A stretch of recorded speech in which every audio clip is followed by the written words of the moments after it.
है, जानकार बनिए, चौकन्ने रहिए।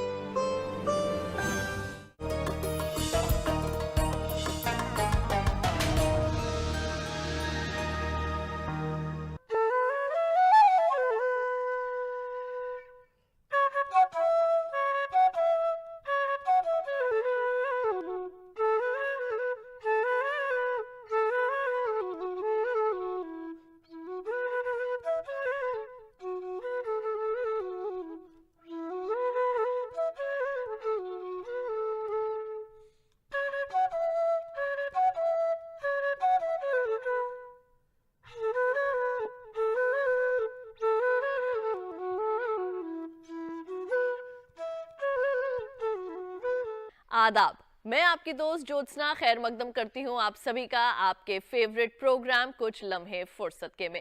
जैसे कि आप सभी जानते हैं कि हमारा ये प्रोग्राम खास तौर से होता है खवातीन के लिए, और इसमें हम अपनी खवातीन के लिए कुछ ऐसी बेहद अच्छी जानकारियां लेकर आते हैं कि जिससे वो घर बैठे हमारे इस प्रोग्राम से इंस्पायर हो सके, मोटिवेट हो सके।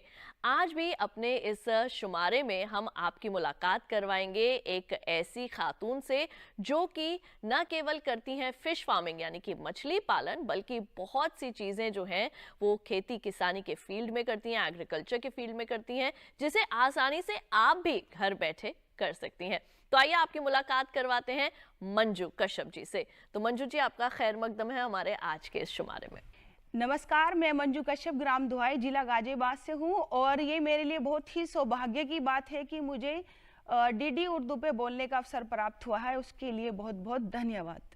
बिल्कुल मंजू जी, हम भी यहाँ पर आपसे मिलने के लिए बहुत बेताब थे, काफ़ी सुना है आपके बारे में। तो सबसे पहले जानना चाहेंगे, मैं चाहूँगी कि जो नाजरीन इस वक्त हमें देख रहे हैं, हमारे शुमारे को देख रहे हैं, मैं चाहूँगी आप अपने बारे में थोड़ा उन्हें कुछ बताएं। आप क्या करती हैं? हमने ये तो सुना है कि आप एग्रीकल्चर की फील्ड से, खेती किसानी की फील्ड से जो है वो आप जुड़ी हुई हैं, तो इसमें आप क्या कुछ करती हैं? सबसे पहले तो यही जानेंगे। देखिए, पहले तो मैं ये कहना चाहूँगी क्योंकि मेरे पास कोई अपनी निजी भूमि नहीं है, लेकिन फिर भी मैं एक सफल महिला किसान के नाम से जानी जाती हूँ। तो मैं जहाँ से मतलब मेरे काम की शुरुआत हुई, क्योंकि मैंने काफ़ी प्रयास किया कि अगर मुझे अच्छी महिला किसान बनना है तो सबसे पहले मुझे ऐसी खेती या फिर भूमि को तलाश करना जिस पे मैं कार्य स्टार्ट कर सकूँ।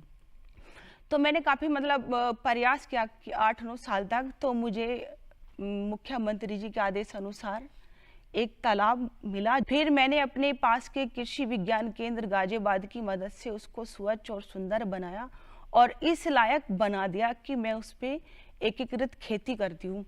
और जैसे कि हमारा गाजियाबाद दिल्ली एनसीआर से सटा हुआ है, तो यहाँ पे कंपनी का अधिक निर्माण है और उस पर मैं कार्य स्टार्ट कर भी रही हूँ, जैसे कि मछली पालन, मुर्गी पालन, सब्जी की खेती और फल की भी खेती कर रही हूँ, साथ में डक और मैं गाय का भी उस पर कार्य कर रही हूँ। क्या बात है, आप तो काफ़ी कुछ जो है वो कर रही हैं।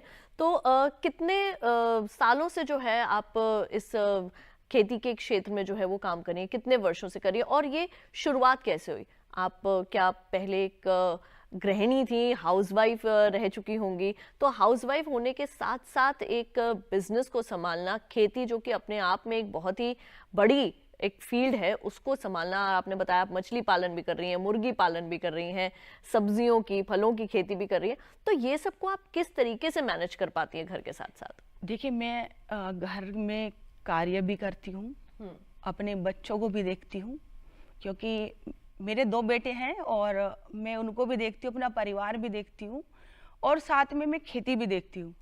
क्योंकि अब से पहले जो हमारे बड़े बुजुर्ग थे तो यही सब कार्य वे भी करते थे, बच्चों को भी देखते थे, परिवार को सब देखना भी करते थे और खेती भी बहुत आसानी से कर लेते थे। तो कहीं ना कहीं हमारे अंदर उनके ही संस्कार हैं और उनकी बातों को ध्यान में रखते हुए तो मैंने भी ये करना बहुत जरूरी समझा।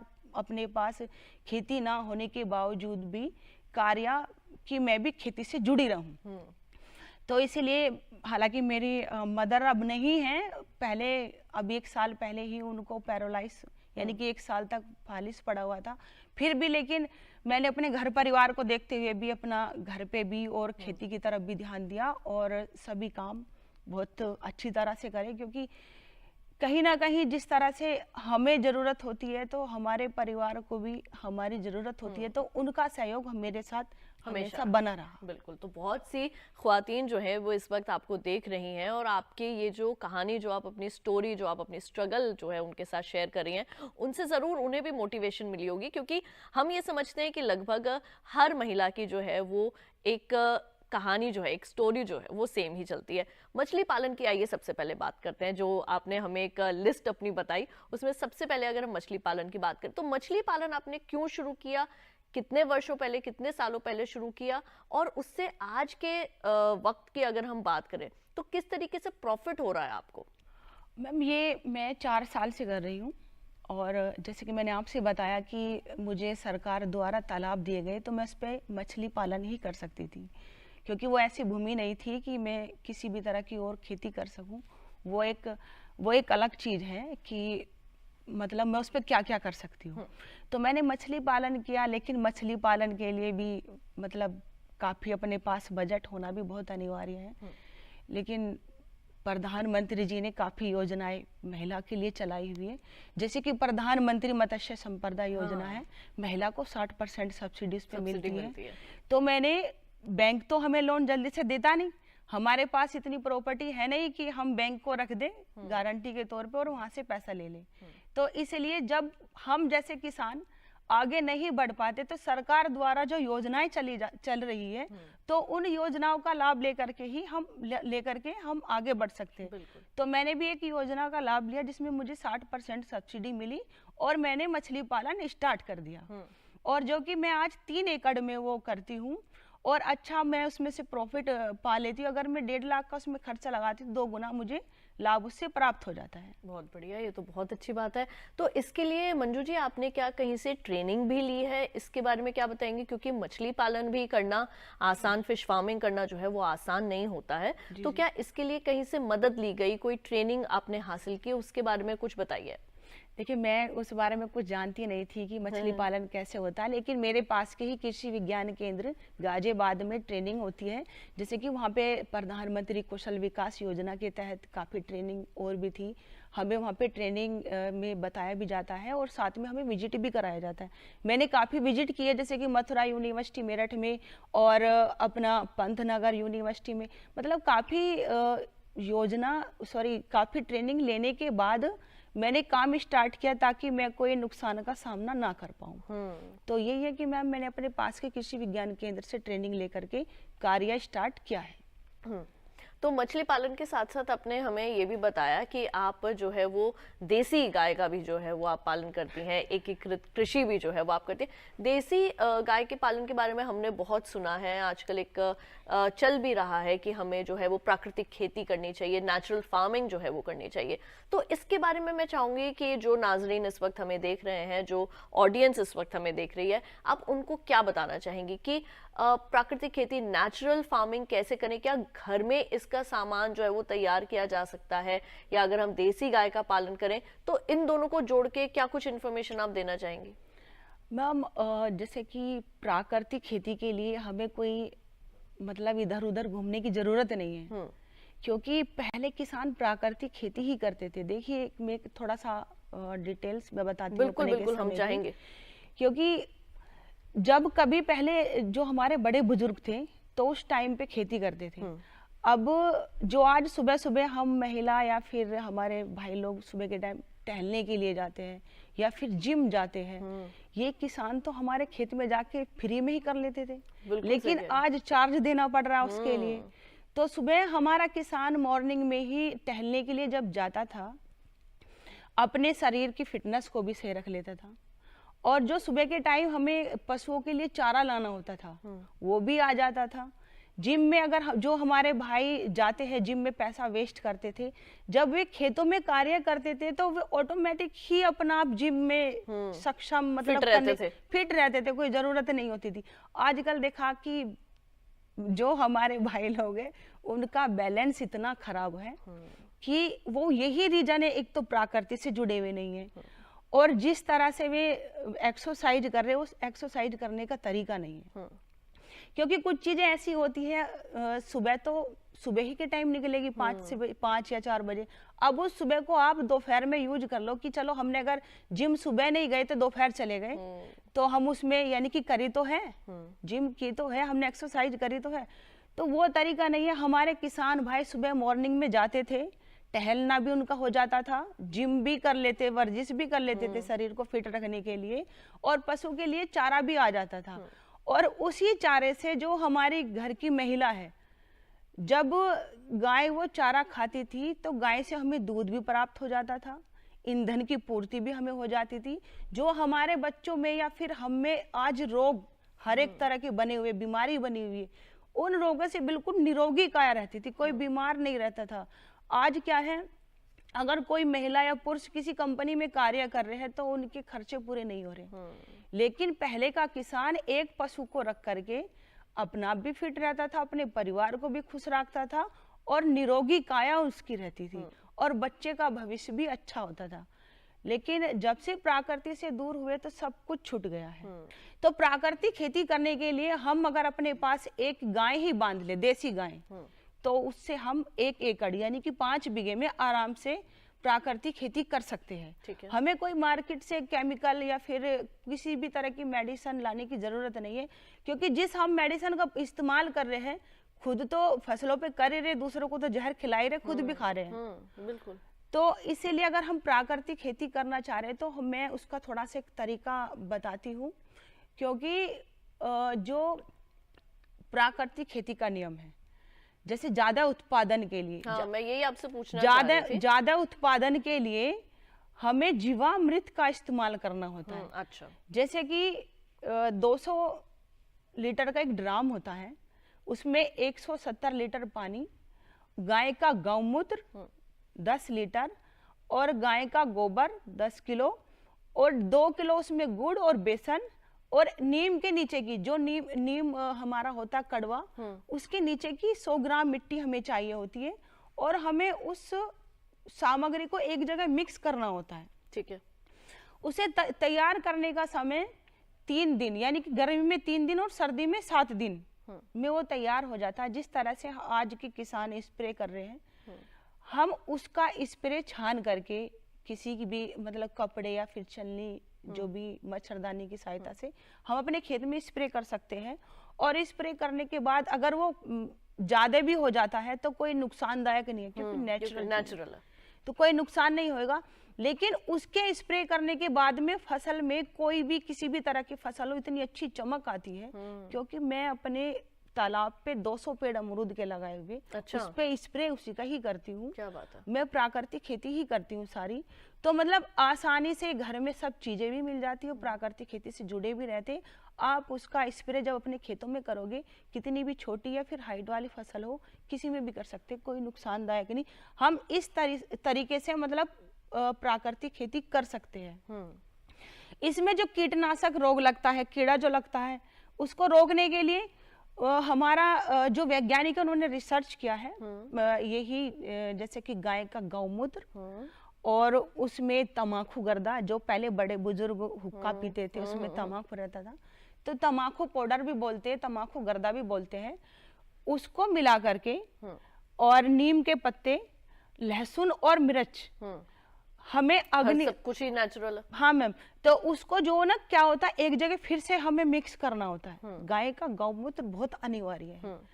उसमें वो हमें आग पे बनाना होता है, लेकिन आग पे बनाने के बाद हमें उसको करीब 24 घंटे ठंडा करने के लिए रख देना होता है, और फिर उसी का ही स्प्रे हम अपने फसल के अकॉर्डिंग कर सकते हैं, जो कि उसमें लहसुन, तमाकू पाउडर, और उसमें गाय का गौमूत्र और मिर्च जो होती है, वो जो हमारे कीड़े होते हैं ना, उसकी स्मेल सहन नहीं कर पाते, वे भाग जाते हैं। तो इस तरह से हम प्राकृतिक खेती करते, कोई बड़ी लंबी चौड़ी प्रक्रिया नहीं है, आसानी से सब चीजें घर में ही उपलब्ध हो जाती है। किसानों की समस्या है, गांव में हमने सुनी, कह रहे कि जी वैज्ञानिक से बोले कि सर हमारे तो आवारा पशु है, सारी फसल खराब कर गई। मैंने उनको बताया कि आप उन आवारा पशु को अपने घर में बांधिए और उनके गौमूत्र और गोबर से प्राकृतिक खेती कीजिए, आपका नुकसान भी नहीं होगा और आप अपनी प्राकृतिक खेती से जुड़े रहोगे, आपका शरीर निरोगी रहेगा, खुद भी जहर नहीं खाओगे, दूसरों को भी नहीं खिलाओगे। बिल्कुल, ये तो मैम ये प्राकृतिक खेती करने का एक तरीका है। बिल्कुल, बहुत अच्छी जो है आपने यहाँ पे डिटेल में जो पूरा हमें बताया नेचुरल फार्मिंग के बारे में, प्राकृतिक खेती के बारे में। और हम भी ये उम्मीद करते हैं कि हमारे इस शुमारे के जरिए जो भी इस वक्त हमें नाजरीन देख रहे हैं वो भी प्राकृतिक खेती, नेचुरल फार्मिंग की ओर जो है वो बढ़ सकते हैं। और ये छोटी छोटी चीजें आप अपने घरों में भी कर सकते हैं, क्यों मंजू जी? बिल्कुल। जो खवातीन जो है घर में रहती हैं, वो जो किचन गार्डनिंग करना चाहती हैं, वो अपने गमलों में भी छोटी छोटी चीजों को इन्हीं चीजों का इस्तेमाल करके वो भी उगा सकती हैं। छोटे कोई फल है, सब्जियां हैं, मिर्च है, टमाटर है। तो प्राकृतिक खेती के लिए हमें जरूरी नहीं है कि हमें एक बड़ी जमीन ही चाहिए, हम छोटे गमलों में भी सेम चीजों का, वर्मी कंपोस्ट का, इसी का हम जी। जो है वो इस्तेमाल आसानी से मैंने देखा मैम डीडी उर्दू पे कि बहुत सी महिला ये सब करती है। ऐसी बात नहीं है, मैं अपने डीडी उर्दू पे जो भी प्रोग्राम आते हैं मैं देखती रहती हूँ, क्योंकि हम महिलाओं से संबंधित ही प्रोग्राम आते हैं। मेरे तालाब पे, फार्म पे मैंने जो IFS मॉडल डेवलप किया है, करीब 350 महिला को मैं ट्रेंड कर चुकी हूँ। अच्छा।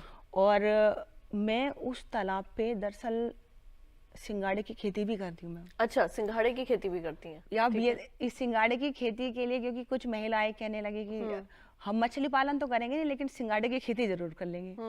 वो कहने लगी कि ये ऐसा क्यों? सिंघाड़े की खेती क्यों? क्या उसमें क्या फायदे हैं? मैम सिंगाड़े की खेती में ये फायदा है कि उसकी एक तो खेती ज्यादा लंबे समय तक की नहीं जाती। ठीक है। जून जुलाई में उसकी जड़ लगानी होती है, जैसे धान की खेती करते हैं ना, इसी तरह से लगानी होती है, और वो नवंबर लास्ट होता है और अच्छा उत्पादन उसमें से मिलता है। मैंने खुद से लिया, क्योंकि मैंने अपने तीन बीघा मतलब तालाब से, बोया तो काफी था लेकिन एक आंकड़ा आपको बता रही हूँ, 3 बीघा तालाब से दूसरी तोड़ मैंने 18 क्विंटल निकाला है। अच्छा। और मैं खुद से उसमें कार्य कर चुकी हूँ।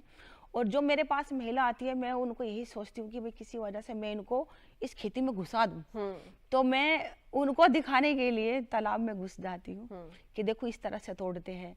वे मतलब कोशिश करती है कि भाई आप इसमें पानी में घुसते हैं, क्या सांप नहीं आते? लेकिन सांप तो घर में भी निकल जाते हैं, घर छोड़ दोगे क्या? सही बात है। तो नहीं छोड़ सकते ना, कि आप कोशिश कीजिए, कोई भी चीज हो, जब तक हम कष्ट नहीं देंगे तो हमें कष्ट नहीं देगा। बिल्कुल।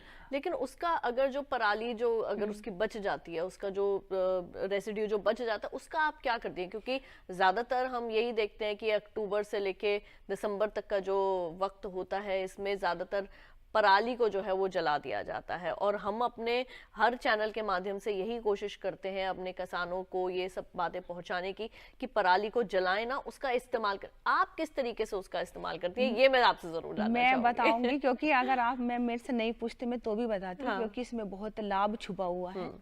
जो सिंगाड़े की खेती है वो पानी के अंदर की जाती है। ठीक है।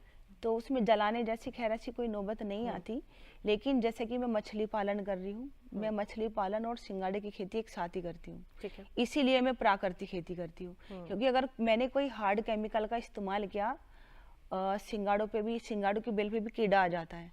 अगर मैंने कोई हार्ड केमिकल का इस्तेमाल किया तो मछली उससे मर जाएंगी। तो इसीलिए मैं गाय का गौमूत्र और गोबर ये सब चीज का इस्तेमाल करती हूँ। लेकिन ये दो महीने की खेती होती है। हमारे दिसंबर और जनवरी के महीने में मछलियाँ खाना नहीं खाती है। ठीक है। उसके लिए हम उसी बीच में, उससे पहले हम सिंगाड़े की खेती ले सकते हैं। सिंगाड़े की खेती से हमें ये लाभ प्राप्त हो जाता है, जो ग्रास कार्प मछलियाँ होती है, या फिर रहू होती है, या फिर कतला होती है, तो हमारे सिंगाड़े की बेल से जो उसका वेस्ट होता है, प्राकृतिक खेती के साथ एकीकृत खेती का मतलब ही वही होता है कि हम एक क्षेत्रफल में एक समय पर विभिन्न प्रकार की खेतियां कर सकते हैं। तो वही है कि जो हमारे पास सिंगाड़े का जो वेस्ट होता है, हम उसे बाहर निकालने की बिल्कुल जरूरत नहीं होती है, कोई साफ सफाई की जरूरत नहीं होती, क्योंकि उसकी गलन से हमारे पास हमारे तालाब में प्लैंकटन, बैक्टीरिया, डकवीड ऑटोमेटिक हो जाता है, जिससे हमारी मछलियों को करीब 2 से 2.5 महीने का खाना प्राप्त हो जाता है। जो समुद्र के अंदर मछलियां रहती है वो प्लैंकटन ही खाती है। अच्छा। और उसकी गलन से वो उसमें उत्पादन बढ़ने लगती है उस चीज की। तो मैंने अपने तालाब से सिंगाड़े का वेस्ट खिला करके करीब 5.5 किलो की मछलियाँ निकाली है। तो हमारा उस वेस्ट से मछली का खाना हमें प्राप्त हो जाता है, उसकी प्रणाली को हमें कहीं भी फेंकने की कोई ज़रूरत नहीं है। और ग्रास कार्प मछलियाँ अपने से 3 गुना वजन खाती है, तो उसको जल्दी साफ कर देती है। मैं एक गांव से हूँ, बिल्कुल देहात गांव से हूँ, तो मुझे अच्छा लगता है खेती से जुड़े रहना। तो मेरे पास गुड़गांव तक के बच्चे उस फार्म पे विजिट के लिए आते हैं। अच्छा। बहुत सी महिला आती है। अभी अपने भारत के सभी राज्यों से 42 वैज्ञानिक महिला उस पे आई है। क्या बात है। कि किस तरह से इंडस्ट्रियल, दुहाई इंडस्ट्रियल एरिया पड़ता है, दुहाई इंडस्ट्रियल एरिया के बीच जहाँ पे 2000 कंपनी के बीच में इस तरह से मॉडल कैसे डेवलप कर दिया। तो मेरा सिर्फ वही एक मेन मकसद है कि उस मॉडल को इस तरह से मैं बनाऊं कि जो हमारी महिलाएं हैं या फिर हमारे भाई हैं जो अपनी प्रकृति से दूर हटना चाह रहे हैं या हट चुके हैं, उसको देख करके उनकी सोच में परिवर्तन हो। ये 300 महिलाएं कैसे आपने जोड़ी? क्योंकि एक महिला को एक घर से निकालना, एक कार्य में डालना या एक बिजनेस में डालना बहुत आज के वक्त में जो है एक मुश्किल काम है। तो ये महिलाओं का ये जो समूह, ये जो 300 महिलाएं जोड़ी हैं, इसके पीछे की क्या कहानी है, कैसे जुड़ गई हैं? देखिए मैम, वो जुड़ने का भी एक बहुत बड़ा रीजन है, क्योंकि हमारे गाजियाबाद में 4 ब्लॉक है और चारों ब्लॉक में समूह सहायता महिला जुड़ी हुई हैंगी। काफ़ी समूह भी बने हुए हैं, लेकिन उनको सही तरह से रास्ता नहीं मिल पा रहा। तो मैं अपने कृषि विज्ञान केंद्र से जैसे ट्रेनिंग लेती हूँ, तो मैंने देखा कि कुछ महिला तो इसलिए जुड़ी हुई है कि हमें कुछ वहाँ से मिले। आपस में झगड़ा भी हो जाता है कि हमें तो कुछ मिला ही नहीं, हम क्या करेंगे आ करके।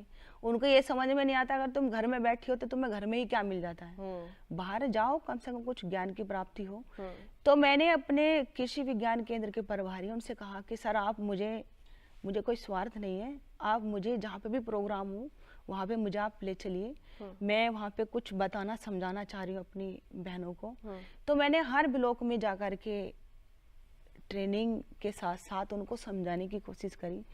कुछ महिला को समझ में आया भी, कुछ क्या करीब 350-400 महिला को समझ में आया। उन्होंने देखा, फिर मैं उनको ट्रेनिंग तो देती थी, लेकिन साथ में मैंने कहा कि अगर मेरे फार्म पर आप जाओगे तो ही मैं आपको बताऊंगी, वरना नहीं बताऊंगी। लाभ हम कैसे ले सकते हैं वहीं से आपको जाकर के मालूम होएगा। वे जब महिला मेरे तालाब पे आई फार्म पे, उन्होंने देखा कि मैंने उसी फार्म पे मुर्गी पालन, मछली पालन, सिंगाड़े की खेती, फल और सब्जी भी ली हुई है। तो उनकी सोच में परिवर्तन आया। वे पूछने लगे कि इतने छोटे अमरूद के पेड़ हैं, ये तो फल देने लगे।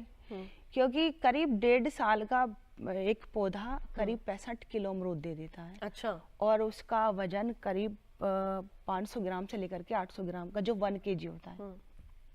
उनके दिमाग में ये आ गया कि कैसे भी अपने घर परिवार से लड़ झगड़ के हमें लीज पे खेती लेनी है, भूमि लेकर के हम भी इसी तरह से मॉडल तैयार करेंगे। बहुत बढ़िया। तो मैंने अपना जो फार्म बनाया हुआ है मुर्गी फार्म, तो उस पे मैंने 1000 कैरी रेड उस पे मुर्गियाँ रखी हुई हैं। तो करीब मैंने कहा आप एक मुर्गी एक साल में 250 अंडा देती है, आप मार्केट में इसका अंडा सप्लाई कर सकती है या फिर आपके पास खुद ही लेने आ जाएंगे, क्योंकि देसी अंडा जल्दी से मिलता नहीं है। तो इसीलिए मतलब जो काफ़ी महिला जितनी भी फार्म पे आई है, 2-4 ही बेशक उनके समझ में नहीं आया हो, लेकिन वरना वो सब एक्टिव हो चुकी है कि हमें फार्म इस तरह का बनाना है। बिल्कुल। तो बहुत बहुत शुक्रिया मंजू जी आपका, आप यहाँ आई और आपने इतनी अच्छी बातें जो है वो हमारे नाजरीन के साथ की, अपने बारे में बताया, अपने संघर्षों के बारे में, अपनी स्ट्रगल के बारे में आपने जो है वो अपनी बातें शेयर की। आखिर में चलते चलते बहुत अच्छा मैसेज भी जो है वो आपने दिया। तो हम उम्मीद करेंगे कि जो हमारी महिलाएं हैं, जो इस वक्त हमारी ख्वातीन हैं, जो देख रही हैं, नाजरीन जो देख रहे हैं इस वक्त हमारा ये शुमारा, तो उन्हें आज बहुत कुछ जो है वो सीखने को भी मिला होगा और बहुत मोटिवेटेड भी फील कर रहे होंगे। तो एक बार फिर से आपका तहे दिल से बहुत बहुत शुक्रिया यहाँ आने के लिए। Thank you. और इसी के साथ आइए हम अपने शुमारे में बढ़ते हैं आगे और नजर डालते हैं एक मोटिवेशनल स्टोरी पर।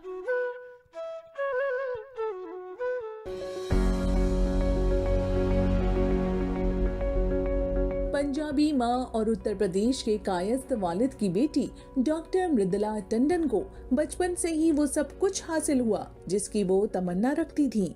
एक पढ़े लिखे और खुशहाल खानदान से ताल्लुक होने का मृदुला को बहुत ज्यादा फायदा मिला। इत्तेफाक से कुदरत ने मृदुला को डॉक्टर माँ बाप के घर पैदा किया।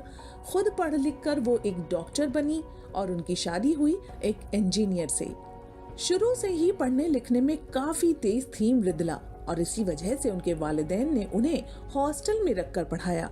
जिद्दी मिजाज की मालकिन मृदुला ने आगे की पढ़ाई के लिए अमेरिका जाना तय कर रखा था, लेकिन किस्मत को कुछ और ही मंजूर था।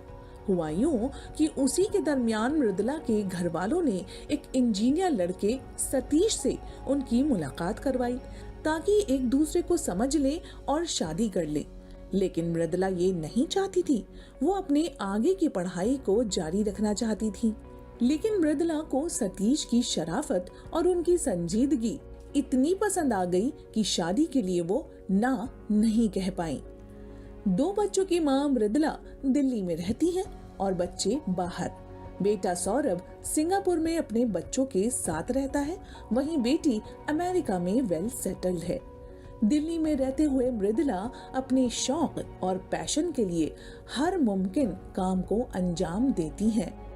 दिल्ली में मृदुला कई इदारे भी चलाती हैं, जहां गरीब, बेसहारा, लाचार लोगों के लिए कुछ बेहतर करने की कोशिश में लगी रहती हैं। और आइए अपने शुमारे में अब जानते हैं कुछ घरेलू नुस्खे। बालों में डैंड्रफ की परेशानी यूं तो काफी